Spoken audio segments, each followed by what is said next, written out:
Students, আজকে একটা নতুন আপডেট তোমাদের কাছে, একটা নতুন ভ্যাকেন্সির কথা। ঠিক আছে, ডিআরডিও নতুন ভ্যাকেন্সি লঞ্চ করবে। ঠিক আছে, 5ই সেপ্টেম্বর থেকে 10ই সেপ্টেম্বরের মধ্যে এই ভ্যাকেন্সিটা রিলিজ হবে। নিজেকে প্রতিষ্ঠিত করার একটা জায়গা, একটা ভ্যাকেন্সি মানে নিজের স্বপ্নকে বাস্তবায়ন করার একটা জায়গা, মা বাবার স্বপ্নকে বাস্তবায়িত করার একটা জায়গা।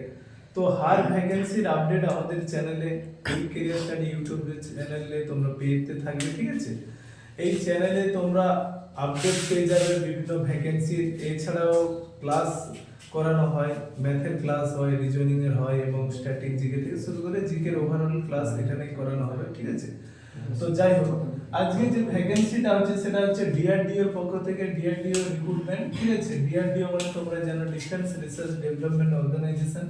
তারা একটা ভ্যাকেন্সি রিলিজ করে, প্রতি ইয়ার এই ভ্যাকেন্সি রিলিজ করে। আর এই ভ্যাকেন্সিটা এখনো বেরোয়নি, এটা বেরোবে 5ই ডিসেম্বর থেকে 10ই ডিসেম্বরের মধ্যে 2024 সাল।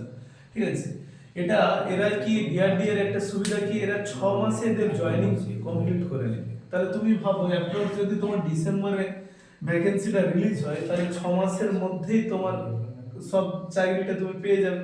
আর এখানে ডিআরডি ওর স্যালারিটাও হিউজ স্যালারি প্রোভাইড করে দেবে। পাই কত, 60,000 টাকার মতো স্যালারি পে করে থাকে। ঠিক আছে, এক্সাম প্যাটার্ন, এক্সাম কারা কন্ডাক্ট করবে, সিপিএম। যেমন আমাদের এসএসসি জিডির এক্সাম কন্ডাক্ট করে, টিসিএস এর আন্ডারে এক্সাম হয়, তেমন এখানে ডিআরডি এর এক্সাম করবে, এক্সাম কন্ডাক্টর কারা, সিপিএম। ঠিক আছে, এলিজিবিলিটি ক্রাইটেরিয়া মানে কি, যোগ্যতা কি থাকা দরকার, এইচএস পাস হতে হবে, মাস্ট বি হতে হবে। এজ কি থাকবে, 18 থেকে 27 বছর এজ হলে তুমি আবেদন করতে পারবে। জেনারেলের ক্ষেত্রে বলছি, এবার যারা ওবিসি আছো তাদের ক্ষেত্রে তোমরা জানো 3 বছরের এক্সট্রা ছাড় থাকে, রিল্যাক্সেশন। আর এসসি আর এসটি দের ক্ষেত্রে 5 বছর হার ভ্যাকেন্সিতে ছাড় থাকে। ডিআরডিও এর ক্ষেত্রেও সেম রুলস। তাহলে কি এলিজিবিলিটি ক্রাইটেরিয়া কি, মাস্ট বি তোমাকে এইচএস পাস হতে হবে। আর এজ কত থাকবে তোমার, 18 থেকে 27 এজ। জেনারেলের ক্ষেত্রে তুমি যদি ওবিসি হয়ে থাকো তাহলে তোমার 3 বছরের ছাড় পেয়ে যাবে। আর তুমি যদি এসসি বা এসটি হও তাহলে কি তোমার 5 সালে ছাড় পেয়ে যাবে।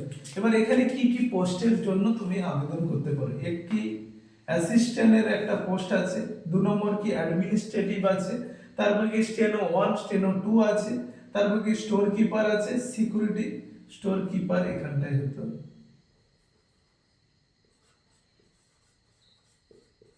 স্টোর কিপার আছে আর সিকিউরিটি আছে। ঠিক আছে, তবে এরা এখনো পর্যন্ত কোন পোস্টের জন্য কতগুলো ভ্যাকেন্সি আছে তা তোমাদের ভ্যাকেন্সি রিলিজ হওয়ার পরে তোমরা জানতে পারবে। ঠিক আছে, তোমরা আজ থেকে জেনে রাখো এই পোস্ট মোটামুটি খালি আছে। আর এখানে এবার কোন পোস্টে কটা করে ভ্যাকেন্সি হবে তা ডিসেম্বরে তোমরা এটা রিলিজ হওয়ার পরে জানতে পেরে যাবে। ঠিক আছে, চলো, তো এখানে এক্সাম প্যাটার্ন কি আছে, মানে কি কি এক্সামের ক্রাইটেরিয়া কি আছে, ম্যাথ থাকবে, জিকে और জিএস থাকবে, রিজনিং থাকবে আর ইংলিশ থাকবে, মানে এসএসসি জিডির সমতুল্য সিলেবাস। ঠিক আছে, কি কি, ম্যাথ, জিকে और জিএস, জিকে জিএস, রিজনিং আর ইংলিশ। এবার কোশ্চেন টোটাল থাকে কত, 75টা। এবার টোটাল মার্ক 75। এখানে একটা ইন্টারেস্টিং বিষয় যেটা হচ্ছে 1 ঘন্টা বাকি 60 মিনিটের পরীক্ষা হয়ে থাকে। আর নো নেগেটিভ মার্ক, কোন রকম নেগেটিভ মার্ক থাকে। তার মানে তুমি ভাবো, যদি তুমি 60টা কি 50টা কোশ্চেন পারলে, বাকি কোশ্চেন তুমি তুক্কা মেরে, সেখান থেকে 4-5টা ঠিক হয়ে গেল, সেখান থেকে তুমি চাকরি পাওয়ার প্রবাবিলিটি থাকে। সাধারণত বেশিরভাগ এক্সামের ক্ষেত্রে কি হয়, নেগেটিভ মার্ক মাস্ট বি থাকে, কিন্তু এখানে নেগেটিভ মার্ক নেই। ঠিক আছে, চলো, তোমার ভালোই হলো। এবার কি, নো ইন্টারভিউ, কোনো রূপ ইন্টারভিউ নেই। মানে যাদের ইন্টারভিউর প্রতি ভয় থাকে যে ইন্টারভিউ কি হবে কি না হবে, ঠিক আছে, অনেকেই ভাবে ইন্টারভিউর ক্ষেত্রে নানা রকম চুরিহারি হয়ে থাকে, কিন্তু আদবে হয় বা কি তা আমার জানা নেই। কিন্তু ব্যাপারটা হলো কি, কোনো ইন্টারভিউর গল্প নেই, তুমি কত নাম্বার পেলে পরীক্ষা তার উপরে তোমার ক্রাইটেরিয়া বা এলিজিবিলিটি টেস্ট হয়ে গেল, গল্প শেষ। এবার কি, টাইপিং টেস্ট আছে। টাইপিং টেস্ট কিন্তু অন্যান্য পরীক্ষার ক্ষেত্রে, স্টেনোপেনের ক্ষেত্রে বিশেষ করে আমরা দেখেছি, মিনিস্ট্রিয়ালের ক্ষেত্রে যে স্টেনোগুলো হয়, টাইপিং টেস্ট খুবই টাফেস্ট হয়, প্রায় 40টা পার মিনিট। ঠিক আছে, 40টা ওয়ার্ড পার মিনিট লাগে, কিন্তু এখানে পরিমাণটা কম আছে। টাইপিং টেস্ট কত আছে, ওয়ার্ড পার মিনিট কত আছে 30টা, মানে 1 মিনিটে তোমাকে 30টা টাইপিং করতে পারলেই হবে, ঠিক আছে। চলো আবার প্রথম থেকে একবার বলে দিচ্ছি, ডিআরডিও তাদের ভ্যাকেন্সি রিলিজ করবে, এখনো পর্যন্ত এটা ভ্যাকেন্সি রিলিজ হয়নি, রিলিজ হবে কত 5ই ডিসেম্বর থেকে 10ই ডিসেম্বরের মধ্যে। ভ্যাকেন্সি কত পরিমাণ তাও তুমি জানতে পারবে 5 থেকে 10 তারিখের ভিতরে, যখন ভ্যাকেন্সিটা রিলিজ হয়ে যাবে। ডিআরডিও তে চাকরি একটা খুবই গুরুত্বপূর্ণ, কারণ ডিআরডিও স্যালারি অনেক টাকা, প্রায় 60,000 টাকার মতো স্যালারি প্রোভাইড করে। আরেকটা বড় বিষয় হচ্ছে 60, মানে কি 60 সালের জব প্লাস কি তোমার 6 মাসের মধ্যে এটা নিয়োগ প্রক্রিয়া শেষ হয়ে যায়। তারপরে কি এখানে ক্রাইটেরিয়া এক্সাম কে কারা কন্ডাক্ট করে, সিইপিএএম, ঠিক আছে, যেমন আমাদের এসএসসি জিডি কন্ডাক্ট করে টিসিএস, তেমন এদেরও এক্সাম কন্ডাক্ট করে সিইপিএএম, ঠিক আছে। এলিজিবিলিটি ক্রাইটেরিয়ার মধ্যে কি মাস্ট বি তোমাকে এইচএস পাস হতে হবে, ঠিক আছে। এখানে কি তারপরে কি এজ কত 18 থেকে 27 হলে হবে জেনারেল ক্ষেত্রে।